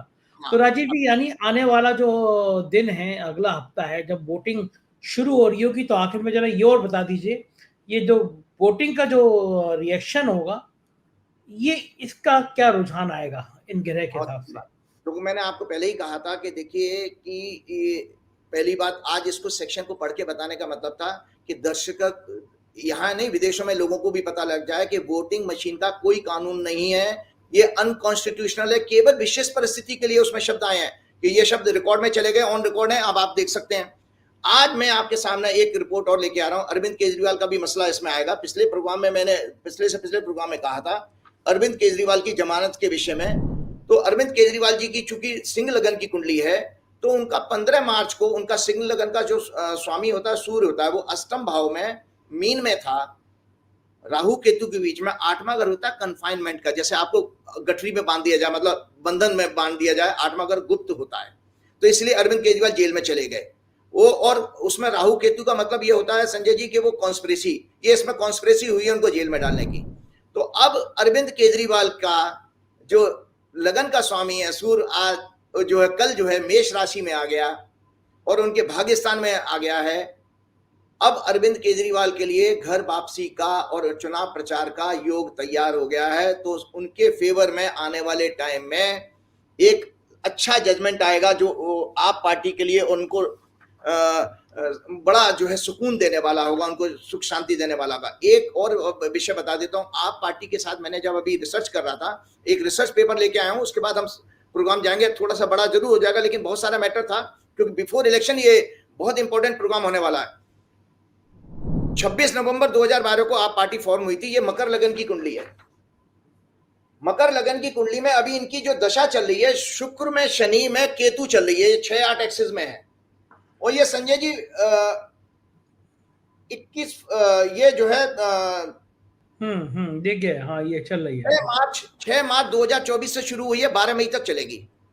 ये 6-8 की दशा जब भी किसी की भी आ जाए तो उसके लिए संकट है, और ये कैरियर में संकट आ रहा है। तो आप पार्टी को ये लगातार ह्यूमिलेशन, उसका मुख्यमंत्री बड़ा लीडर जो फाउंडर लीडर है वो क्यों अरेस्ट हुआ, वो इस गिरे के 6 मार्च से शुरू होती है घटना, 21 मार्च की अरविंद केजरीवाल के जेल में जाने की, 12 मई तक का लोग बहुत सारे, क्योंकि इसलिए मुझे ये बात कहनी पड़ी है कि सोशल मीडिया में यूट्यूब पर मैंने देखा कि राष्ट्रपति शासन लगाने जा रहे हैं और आप पार्टी खत्म हो जाएगी, और बीजेपी की आईटी सेल भी करे। आप पार्टी खत्म नहीं होने वाली है, उनका कष्ट का टेम्परेरी फेज है। 12 मई के बाद आप पार्टी के लिए बहुत बढ़िया टाइम है। और अरविंद केजरीवाल जी के बारे में मैंने बता ही दिया। आज एक रिसर्च में आपके सामने लेकर के आया, मुझे किसी बड़े पत्रकार ने कहा, वही आप जैसा आप क्लेम करते हैं कि आपने ज्योतिष पर राजनीतिक रिसर्च की है, सॉरी राजनीति पर एस्ट्रोलॉजिकल रिसर्च की, वो टॉपिक मुझे मिला था, मैंने इसलिए कहा। एक और बात अभी आपको बता, आपने मेरे को पिछले प्रोग्राम में भी कहा था, आपके पास में भी कुछ लोग कहते हैं कि भाई राजीव जी ज्योतिषी हैं, पॉलिटिक्स पे क्यों बोलते हैं। तो आपके लिए जानकारी के लिए बता देता हूं कि ये ग्रंथ है, ये बृहस्पति संहिता है, ये वाराहमिहिर ने लिखी थी, जो आपके विक्रमादित्य के राजगुरु थे। ये मुहूर्त चिंतामणि है। इसमें राजा के राजाभिषेक, राजा कब कौन से पद पर बैठेगा, ओथ लेने के सारे नियम कायदे कानून दिए हैं। तो राजनीति, जब हम पॉलिटिक्स वर्ड यूज करते हैं तो पॉलिटिक्स से क्लियर नहीं होता है। जब आप राजनीति कहते हैं, उसका अगर हम डिवीजन करें वर्ड का, तो राज प्लस नीति, राज होता है एडमिनिस्ट्रेशन अंग्रेजी में, नीति होती है पॉलिसी। और डेमोक्रेसी का अर्थ क्या है, basically for the people by the people, and तो for the people by the people. तो आप ये देखिए पीपल शब्द आ रहा है, तो नीति किसके लिए बन रही है, पब्लिक के लिए। तो सूर्य से जो है राज देखा जाता है, और नीति बनाता है आपका शनि। तो शनि जो है नीति, इसीलिए ज्योतिषी ही एकमात्र उत्तराधिकार। वेदिक, जब मैं वेद अध्ययन कर रहा था, आपने पिछले प्रोग्राम में भी कहा था, उस वेद अध्ययन करने में मुझे ये पता लगा जानकर कि ज्योतिष के विभाग में ही राजनीति, अर्थशास्त्र, समाजशास्त्र, साइकोलॉजी, फिलोसफी, ये सब वर्ड उसी में आते थे। इसीलिए राजगुरु होता था। तो राजगुरु संवत्सर, मैंने पिछले प्रोग्राम में भी कहा था, संवत्सर की शुरुआत में ही वो पूरे साल भर की भविष्यवाणी करके पॉलिसी बनाता था। जो आज के मॉडर्न टाइम में नीति आयोग है ना आपका, और बेसिकली राजगुरु ज्योतिषी होता था। और जो आपका प्लानिंग कमीशन है वो भी ज्योतिषी ही होता था। तो ये जो पॉलिटिक्स जो डिस्कस करना, ये ज्योतिषी का सब्जेक्ट है। दुर्भाग्य ये है कि अभी तक हमने अपने समाज में वो ज्योतिषी देखे जो शादी ब्याह, बच्चे और मुहूर्त, घर का मुहूर्त, ये इनको देखने वाले, ये होरा ज्योतिष के सब्जेक्ट है। मंडेन ज्योतिष में कोई काम नहीं करता है। मंडेन ज्योतिष मतलब जो है लार्जर एरिया में जो की जाती है, विश्व दुनिया के लिए, देश दुनिया के लिए। मेरा शुरू से मैं पैशनेट था इसके लिए। मैं चाहता था, मेरे गुरुजी मुझसे कहते थे कि अगर बड़ा ज्योतिषी बनना है तो आप मंडेन पे काम करो, क्योंकि उसमें पैसे नहीं मिलते, फीस, तो कोई इसमें अट्रैक्शन होता नहीं है। मेरे लिए पैसा कोई महत्व नहीं रखता। आपको जानकारी के लिए बता देता हूँ, हालांकि विषय नहीं आता, लेकिन चूंकि मैं इमोशनल हूँ कि मैं जब दिल्ली में आया था इंजीनियरिंग करके, मेरे 170 रुपए लेके आया था अपने पिताजी से नाराज होकर दिल्ली में। और जब आपको ये मैं पासबुक दिखाता हूँ आज, ये लोग पता लग जाए कि मैं कितना साधारण है। ये मेरी पासबुक है, ये पंजाब नेशनल बैंक की। और जब लॉकडाउन हुआ था संजय जी, मेरे पास 66 रुपए थे उस दिन। केवल ये दर्शक देख लें, इसको जूम करके दिखाएगा, 66। उसके बाद भी मैं घबराया नहीं। तो मुझे लाभ आप इस रूप में देख सकते हैं। एक सेकंड दर्शक लोग, मैं आपको बता दूं कि पंडित जी अब आधी बात बता रहे हैं। पंडित जी की फीस भी बहुत अच्छी हो गई है और पंडित जी के यहाँ 3 महीने की वेटिंग चल रही है। पंडित जी जो है सुबह से शाम तक इतने व्यस्त रहते हैं, कम से कम मैं ही दुखी रहता हूँ, हफ्ते में कम से कम 25 लोग मुझसे कहते हैं। आज एक आईपीएस ने और एक मौजूदा सांसद ने मुझे फ़ोन किया है, मैं भी आपको इस प्रोग्राम के बाद में नंबर भेजूँगा। वो सांसद जी कह रहे हैं कि पंडित जी से कह दो प्लीज़ हमारा नंबर देख लें, पंडित जी ने कहा है कि वो 10 दिन बाद फ्री हो पाएँगे। तो इस समय आपकी वेटिंग इतनी चल रही है कि माँ लक्ष्मी जी की इतनी कृपा है आप पे और वो आपके 10 दिन बाद, चाहने वालों की 10 दिन इतनी बाद तो कृपा चलो है। बात है, जो दुनिया हमारा लंदन से अपॉइंटमेंट आ रहे हैं पंडित जी, मतलब कुछ तो जी, मैं दक्षिणा आपको वो वापस करिएगा, वो लड्डू-वड्डू खिलाइएगा। नहीं, देखिए ऐसा है कि मैं इसलिए मैंने 10 दिन आगे का टाइम दे रहा हूँ क्योंकि मेरे को मैंने पिछले वर्ष जो मंदिर की स्थापना कराई थी, तो उसका राम जी का जन्मदिन आ रहा है, तो मुझे बाहर जाना है राम जी का जन्मदिन के लिए 17 तारीख को। 16 तारीख को मैं चला जाऊँगा, पूना जाना है मुझे। आप तो ऑस्ट्रेलिया में और जाके हनुमान जी का और मंदिर और बनाया है और अमेरिका में एक आदमी आपको बुला रहे हैं, आपके चक्कर में क्या कहते हैं गेहूँ के संग बथुए को पानी लगता है, आपके संग में मुझे भी बुलाया जा रहा है कि राजीव जी और आप दोनों आइए। आपकी जी, दुनिया में क्या चल रही है, ब्रांडिंग है और आप। दूसरा सुन लीजिए कि 23 तारीख को हनुमान जी का जन्मदिन आया, तो उस हफ्ते में मेरी इतनी व्यस्तता थी कि जिसकी वजह से मुझे लगा कि मैं हनुमान जी का जन्मदिन मनाने की स्थापना हमने कराई थी, तो प्राण प्रतिष्ठा हमने कराई थी, तो ये इसके कारण मैंने लोगों को 25 तारीख 24 तारीख के बाद के सारी बात कही है। अब मैं आपके पास एक बहुत बड़ी रिसर्च लेके आ रहा हूँ। ये कुंडली आप दिखा दिए, ये तो है भारत की कुंडली, संदर्भ भारत का है क्योंकि केंद्र का चुनाव होने जा रहा है। ये आपकी कांग्रेस की कुंडली है, ये बीजेपी की कुंडली है, ये आप देख ही रहे हैं, देख चुके हैं। और ये कांग्रेस की कुंडली है। ये 3 मेजर पार्टियां हैं जो मेन रिसर्च में लेकर के आया हूं बताने के लिए। क्यों? क्योंकि उन्होंने पत्रकार महोदय ने कहा था कि भाई आप ये देखो कि आप ज्योतिष में रिसर्च करो, 77 में क्या ग्रहों की स्थिति थी, 89 में क्या ग्रहों की स्थिति थी, 2004 में क्या स्थिति थी, 2014 में क्या स्थिति थी और 2024 में क्या होने वाला है। तो इसलिए स्थिति के 1977 में एक सत्ता जो है तानाशाह सत्ता खत्म हुई थी, 1989 में राजीव गांधी हार गए थे, तो सत्ता मेजर परिवर्तन हो रहे हैं। तो हमने संजय जी, ये मैं कुंडली दिखा देता हूं, चर्चा नहीं करूंगा ज्यादा क्योंकि बहुत लंबा चौड़ा प्रोग्राम हो जाएगा। पहली बात मैं आपको बता देता हूं, वैदिक ज्योतिष के अनुसार डेमोक्रेसी का कारक शनि है। शनि ही एम्प्लॉयमेंट, कृषि उत्पाद वस्तुओं के अभाव के कारण कमी होने से महंगाई बढ़ना, लेबर अनरेस्ट, अनएम्प्लॉयमेंट, दलितों आदिवासियों के साथ अन्याय का कारक है। नीति न्याय का भी सिग्निफिकेटर है। जनता की सुस्ती, अन्याय के प्रति आंदोलन न करने का कारक भी शनि को माना गया। अगर शनि पीड़ित हो तो आप आलस में घर से निकलेंगे नहीं, जैसे आजकल पब्लिक निकलती नहीं है। Saturn's role as it represents means for service to the masses. Saturn's role with well known with 10th lord, 10th house is a astrological principle to rise and fall in public life. Public life में यश मिलना या बदनामी होना उसको भी शनि से देखा गया है। और जुपिटर दूसरा ग्रह है, बुद्धि, विवेक, चेतना, निर्णय शक्ति, निष्पक्षता, न्याय संगत आचरण, तर्क देने की क्षमता, धर्म का वास्तविक स्वरूप जानना, उच्च शिक्षा, विशिष्ट ज्ञान, संतोष, श्रद्धा, आस्था, मनोभाव पढ़ने की कुशलता, किसी दूसरे के मन को पढ़ने का, यानी दूसरों को मन को जानने की क्षमता, सात्विकता, निष्ठा, आकाश तत्व, सतोगुण, भक्ति, शुद्ध, मानव जाति की उन्नति, निर्णय शक्ति, पूंजी निवेश आदि, शांति, अच्छे बुरे की पहचान, खाद्य पदार्थ, टॉप लीडरशिप, डिग्निटी, ये बृहस्पति से देखे जाते हैं।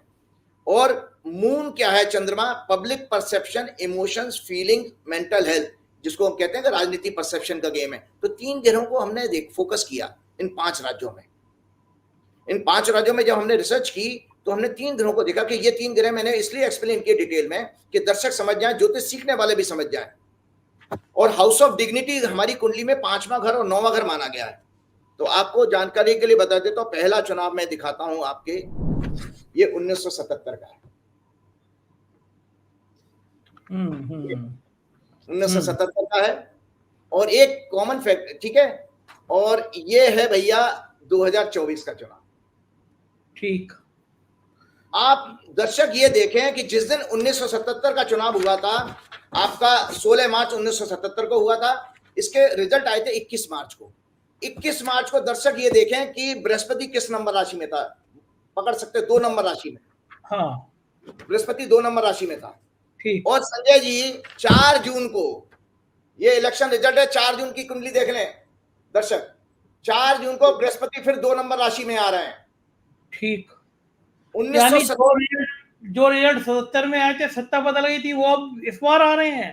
हाँ, उसका कारण ये मैं बता रहा हूं कि जो मैंने डिटेल में बताया, निर्णय करने की क्षमता, विवेक, मतलब पब्लिक का, इसका बृहस्पति का आने का मतलब, बृहस्पति इसलिए इंपॉर्टेंट है, जो भारत की कुंडली मैंने दिखाई, भारत की कुंडली लगन है, तो भारत की कुंडली में बृहस्पति जो है 8वें घर के लॉर्ड हैं। और आप पिछले प्रोग्राम में सीख गए हैं कि 8वां घर क्या होता है, परिवर्तन का, और उसका स्वामी लगन में जा रहा है। अब बृहस्पति का नेचर क्या है, निष्ठा, निर्णय करने की क्षमता, विवेक, मतलब अच्छे बुरे का ज्ञान।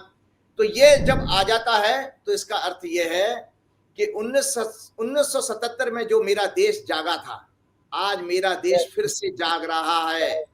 आज मेरा देश जाग रहा है, और इसी का संकेत ये मिला। हमारे गुरुजी ये कहते थे, बृहस्पति चूंकि 1 साल इसका प्रभाव रहता है संजय जी, शनि का 2.5 साल प्रभाव रहता है, मंगल का 45 दिन प्रभाव रहता है, शुक्र का 27 दिन प्रभाव रहता है, और आपका बुध का 17 दिन प्रभाव रहता है, और चंद्रमा 2.25 दिन रहता है।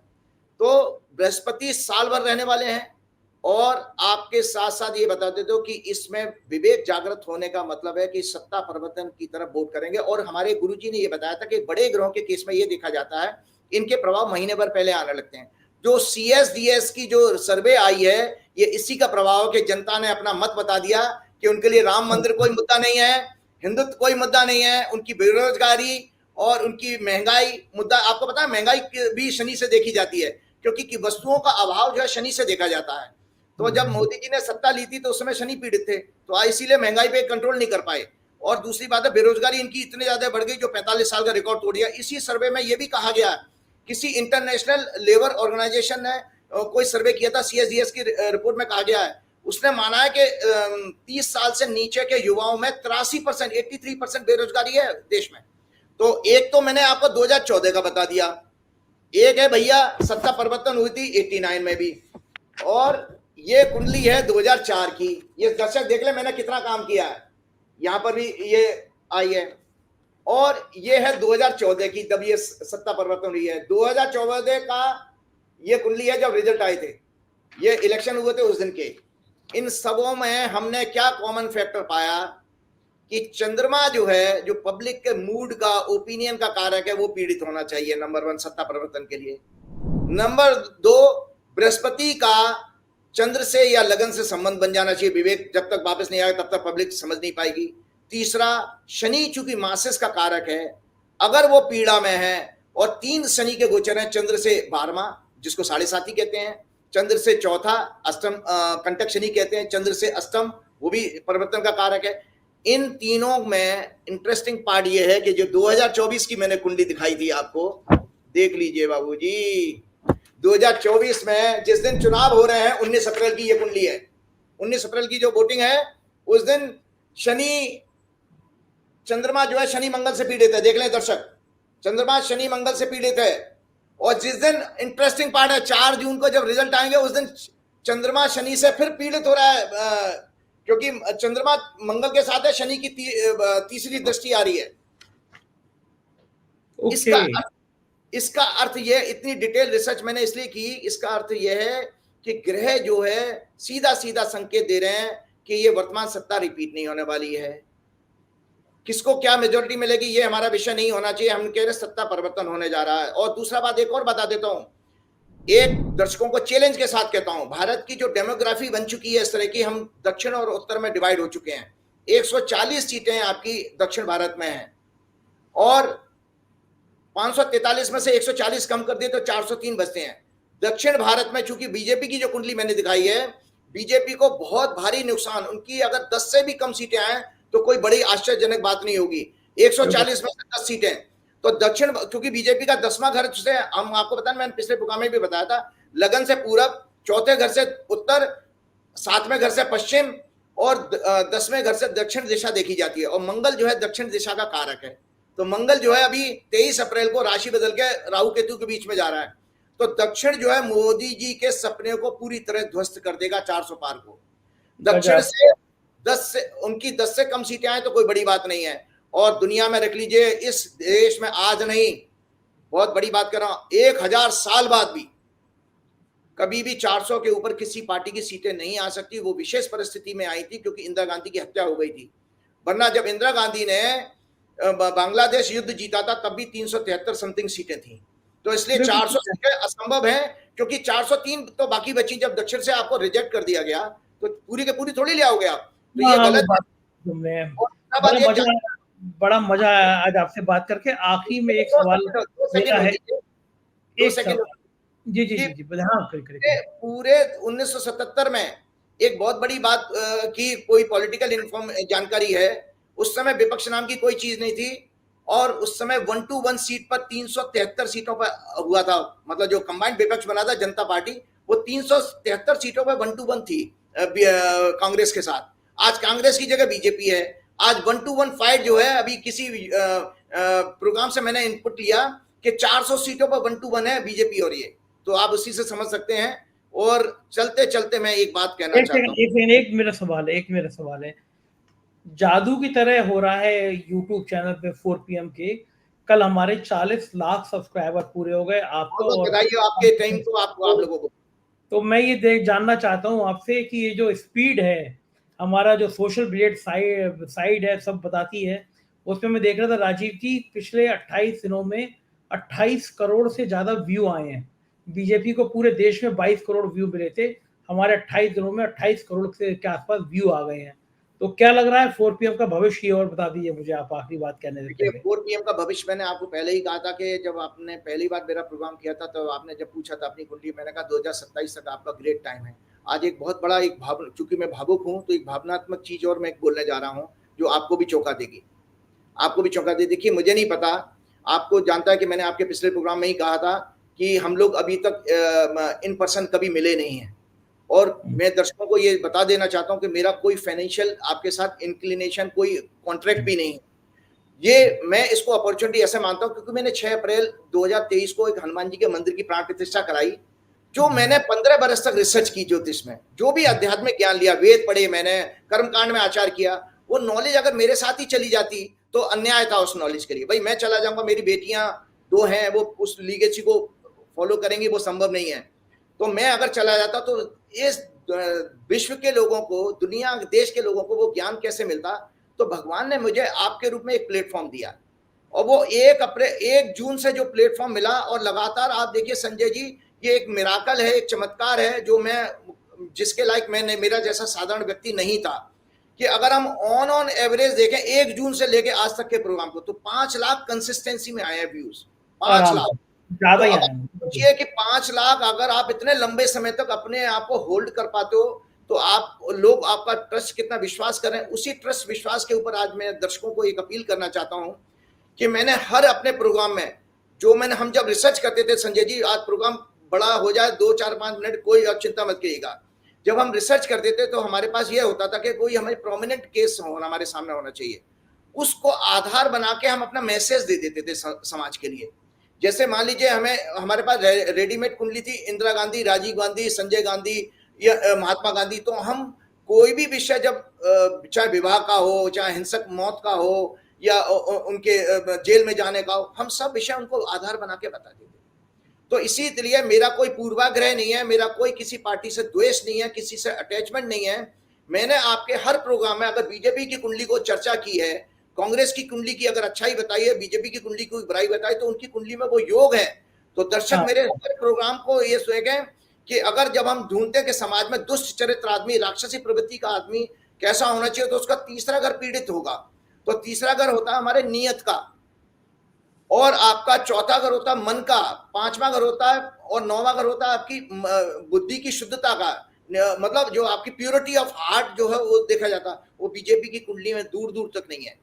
और नरेंद्र मोदी जी के बारे में मैं इतना जानता हूं कि मैं बार बार ये कहूं, इतना मैंने उनके बारे में रिसर्च की, क्योंकि उनसे आयु के बड़े बड़े लोगों ने, संघ के लोगों ने, बीजेपी के लोगों ने, बहुत सारे लोगों ने, मुझे गुजरात के लोगों, मेरे गुजरात से बहुत बड़ा पुराना कनेक्शन है, मुझे इतनी जानकारी मिली कि इनकी बचपन से ही संगत खराब थी। इसीलिए ये देखिए इनके चरित्र में झलकता है कि 75 साल की उम्र में राजनीति करते करते आप कभी आप देखिए झूठ बोलते हो कि वो चाइना के वार में भी इन्होंने जो रवैया अपनाया है ये सोचिए हमारे शहीदों का अपमान है कि 20 शहीद मरने के बाद आप नाक रख रहे हो चाइना के आगे कि नहीं जी हमारे को आपस में बैठ करके सेटल करना चाहिए। ये कितनी बड़ी बात है। कहाँ गई वो आपकी लाल आंखें दिखाने वाली चीजें कि चाइना के आगे आपने सरेंडर कर दिया। तो ये बातें कहने में दर्शक मेरे हर प्रोग्राम को देखें और आज के प्रोग्राम को जितने ज्यादा से ज्यादा शेयर कर सकते हैं जरूर करें, क्योंकि आज आपके देश का भविष्य बिल्कुल दांव पे लगा हुआ है। मैंने ज्योतिष की बात कह दी, ग्रहों के अनुसार ये जो है सत्ता में वापस नहीं आ रहे हैं, लेकिन आपको अपना कर्तव्य का पालन करना है। अगर अर्जुन नहीं होते, देखिए अर्जुन अगर डिसीजन नहीं ले पा रहे थे तो कृष्ण के रूप में ज्ञान था और उस ज्ञान ने अर्जुन से वो काम करा दिया। आज मैं आप लोगों से आग्रह करता हूं कि आप अपना वोट उसलिए कीजिए कि ये डेमोक्रेसी को और किसानों को, जो जितने भी जाट गुजर और ये फार्मिंग कम्युनिटी है वो समझ ले आपकी जमीन आपके पास नहीं रह पाएगी अगर ये सत्ता में वापस आए। बड़ा दुख की बात है कि आप इनको अभी समर्थन करते हो, ये बहुत ही दुख की बात है। अंधभक्ति से काम नहीं चलेगा। उत्तर भारत, आज एक रिपोर्ट में पढ़ रहा था कि दक्षिण भारत में धर्म संस्कृति भी मजबूत है और ग्रोथ बहुत अच्छी हो रही है। इंडस्ट्रियल बड़ी बड़ी कंपनियां वहां जा रही हैं। उत्तर भारत में उत्तर प्रदेश का तो सबसे बुरा हाल है। तो वो इसलिए है क्योंकि आप अंधभक्ति में अपना विवेक और ये सब भूल बैठे हो। गलत आदमी को आप चुनाव में जिताते हो। ये आपने वोट का सच्चे रूप में इस्तेमाल करिए। सबसे बड़ी बात संजय जी, अगर मेरी उस 1 जून से चल रहे प्रोग्राम की अगर आपने कोई भी अगर उसमें कुछ भी सत्य देखा हो तो मुझे आप ये मान के चलिए कि आप अपना वोट का निर्णय ये करिए कि जो बातें मैंने की सत्य की हैं, हृदय से कही हैं। क्योंकि मेरी कुंडली में एक विशेष योग है, मुझे बताते हुए कोई कोताही नहीं है, क्योंकि ये कहा गया है कि जिसकी कुंडली में लगन मतलब शरीर, चंद्र मतलब मन और सूर्य मतलब आत्मा, अगर बृहस्पति का प्रभाव हो तो ऐसा व्यक्ति निर्मल आत्मा, निर्मल मन, गंगा जल की तरह होता है। तो मैं अपने आप से कहते हुए अच्छा नहीं लगा, मेरी कुंडली में लगन पर भी बृहस्पति की दृष्टि है, मेरी कुंडली में चंद्रमा पर भी बृहस्पति की दृष्टि है, मेरी कुंडली में सूर्य के ऊपर भी बृहस्पति की दृष्टि है। तो आज मैं भावुक होकर कह रहा हूं कि शायद ये मेरा आखिरी प्रोग्राम होगा, क्योंकि मेरे लिए आज के बाद कोई प्रोग्राम करने का औचित्य नहीं है। अगर आप जो है आप अपने विवेक और शक्ति के कारण इस सरकार को नहीं आप उखाड़ के फेंकते हो तो मेरे को आपके बीच में आने का कोई फायदा नहीं। मैंने विस्तार से हर चीजों को बताया, मैंने धर्म संस्कृति का ज्ञान देते हुए बताया, इसी तरह से बताया। देखिए कंस का उदाहरण मैंने इसीलिए दिया, एक उदाहरणों में देता हूं आध्यात्मिक उदाहरण। ये है श्रीमद् भागवत। ये श्रीमद् भागवत में 197 पेज पर 10वें स्कंद में यह कहानी आती है। कालिया नाग था, आपने भी संजय जी सुनी होगी। कालिया नाग, जब कृष्ण 6 वर्ष के थे तो कृष्ण को उनको उनके पिताजी ने जो नंद जी ने गाय चराने के लिए भेज दिया। तो बच्चे जैसे खेलते कूदते चले तो उनकी गेंद चली गई थी यमुना में। तो यमुना में ये जहरीला नाग रहता था, कालिया नाग। उस कालिया नाग ने क्या किया, उस कालिया नाग के विष के कारण उसका विष जो था उसमें पशु पक्षी मरने लगे, गाय जो पानी पीती थी वो मरने लगी। आज दर्शकों को कहानी सुना रहा हूं, इससे लॉजिक है, इसलिए वो मरने लगी। पशु पक्षी भी उतना उसमें फ्यूम उड़ता था, जो है उसकी गैस उड़ती थी उस पानी से कि ऊपर जो उड़ रहे पशु पक्षी थे वो भी जहर के कारण मर जाते थे। तो जब कृष्ण को ये पता लगा तो कृष्ण ने उसको इसी श्रीमद् भागवत में ये कहा कि कृष्ण ने फिर जो है यमुना में छलांग लगा करके और अंदर जाकर के उस कालिया नाग को का अंत किया था और पूरे ब्रज को बचाया था। तो आज कालिया नाग क्या था? कालिया नाग का विष था। तो जो भाजपा ने नफरत का, कटुता का, विपक्ष को खत्म करने का, छल कपट का, ये सब छल कपट है विरोधियों को जेल में डालने का। अगर आप मर्द के बच्चे हैं तो डायरेक्ट 1-to-1 फाइट करके दिखाते। नरेंद्र मोदी जी के लिए चैलेंज है, आप हमेशा के लिए चैलेंज है कि विपक्ष को बाहर करके देखिए पूरा चुनाव लड़ते हैं। आप धोखे से क्यों चुनाव लड़ रहे हैं? तो ये ठीक है। अब राजीव जी आपके मुंह से हनुमान जी की भक्ति सुनने का टाइम आ गया। जो जहर जो फैलाया है आज पूरे देश में 10 साल में वो जहर फैल गया है। तो आज कृष्ण रूपी आपके अंदर क्या भगवान ने दी है, वो आपकी चेतना दी है। क्योंकि कृष्ण का शाब्दिक अर्थ मैंने बता दिया कि कृष्ण का शाब्दिक अर्थ है चेतना। तो जब चेतना आपके अंदर होगी तभी आप देख पाएंगे, समझ पाएंगे कि क्या जो है अच्छा है और क्या बुरा है और कौन हमारे लिए काम करवाना चाहते। जाते राम जी का जो है जन्मदिन है, इसीलिए माता रामो मत पिता रामचंद्र, स्वामी रामो मत सखा रामचंद्र, सर्वस्वम में रामचंद्रो, दयालु न अन्न जाने नैव जाने न जाने। राम मेरी माता है, राम मेरे पिता हैं, राम मेरे स्वामी हैं, राम ही मेरे सखा हैं, दया में रामचंद्र ही मेरे सर्वस्व हैं, उनके सिवा और किसी को मैं नहीं जानता, बिल्कुल नहीं जानता। राम दुआरे तुम रखवारे, होत न आज्ञा बिन पैसारे। बिना राम की कृपा के भक्ति आपके अंदर आ ही नहीं सकती। राम को पहचानिए और अपना विवेक बुद्धि से, चेतना से वोट दीजिए, देश को बचाइए। ये आखिरी अपील है मेरे आप बहुत बहुत शुक्रिया। Thank you Rajiv ji, thank you. ये तो राजीव जी आज कितना खुल के बोल रहे थे, पूरे रॉ में थे, भगवान राम की भक्ति में थे। मुझे इंतजार है आपकी राय का, अपनी राय से जरूर अवगत कराइएगा। शुक्रिया, थैंक यू।